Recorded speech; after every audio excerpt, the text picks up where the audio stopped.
E3, I'm Mike Okuda. I'm Denise Okuda. Welcome to Gameforge. Welcome to Star Trek Infinite Space.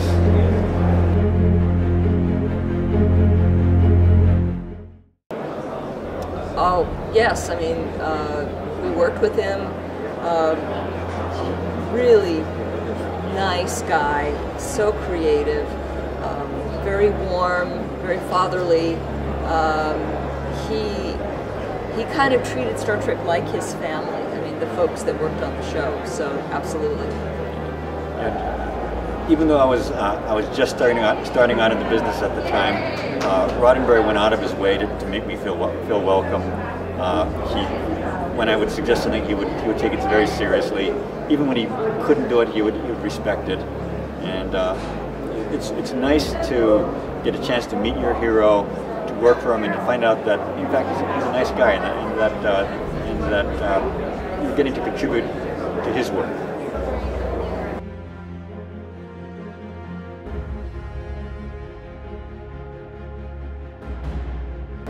At the very beginning of Star Trek Infinite Space, our friends from Gameforge actually flew us over to Germany, and we met with the people from Keen as well as the people in Karlsruhe, and we just had these marathon meetings.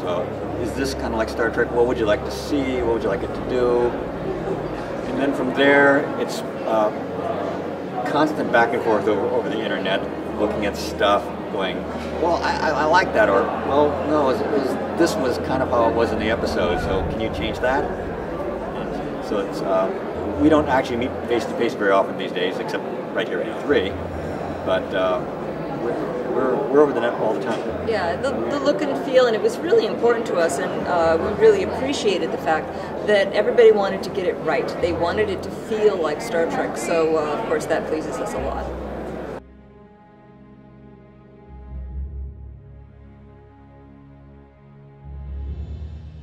Denise and I were members of the Star Trek art departments. That is, we worked for the production designers, helping to design the stuff and helping with the sets. We certainly worked with the cast, but you know, they did their jobs, and we were kind of separate. It was a very tough job, very serious job, but we all knew it was something special, and we all tried to make it fun.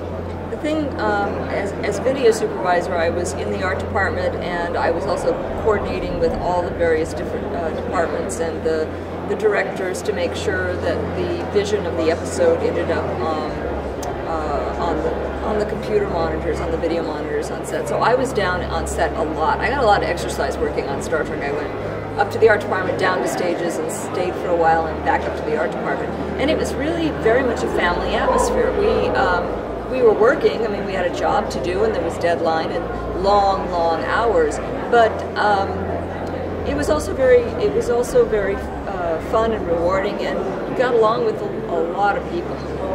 I remember very early on, one of the first days of shooting, Marina Sirtis, who played Counselor Troi, came up to me, and she was really intimidated by the fact that there's all these complicated control panels, and of course, being very serious about her craft of acting, she wanted to make sure she got it right, and so she was just a little bit nervous about that. And she said, "How do I know what button to push?"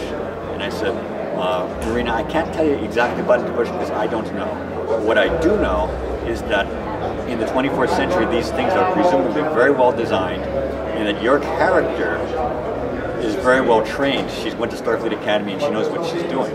So therefore, it's much more important that when you operate the controls, it looks like it's easy, that you know what you're doing and you're comfortable doing it." And she said, "Oh, that makes sense."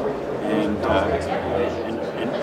if you look at Counselor Troi, she looks, and the other cast, they look like they know what they're doing, and that makes the control panels look like they made sense.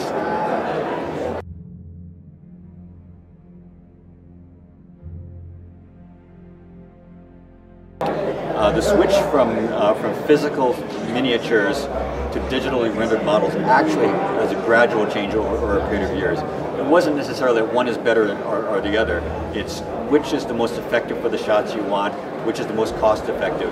And so each production will look at it and say, okay, this is more effective here, so they'll do that. Which is better? it entirely depends not on the technology, but on the artists driving it.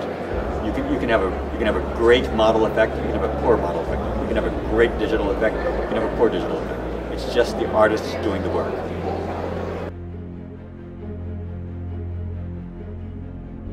We're amazed that you can stream this stuff over the net, and how they get all that stuff into that little bandwidth is it's magic to us. I think the artists at Gameforge have done a wonderful job of taking these designs quite accurately and adapting them to their needs, to the technical requirements of the Unity engine. And the Star Trek community is very discerning, and they know their ships too. So you're making sure that you can do the best you can, because there's a lot of people looking at it.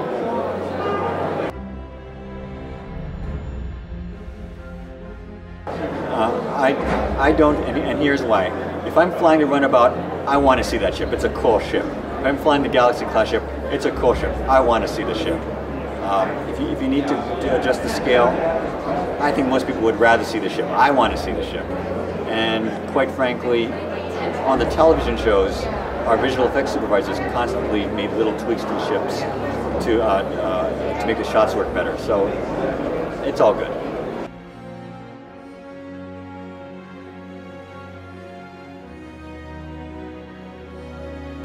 We weren't sad that the shuttle program came to an end, because the shuttle was more dangerous than we'd like, it was more expensive to operate than we'd like, and it can't go beyond low Earth orbit.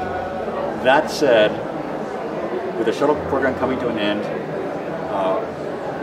we need new spaceships. Be they commercial, be they American, be they Russian, we need new spaceships. We need to go to the space station. We need to go to the moon. We need to go boldly where no one has gone before.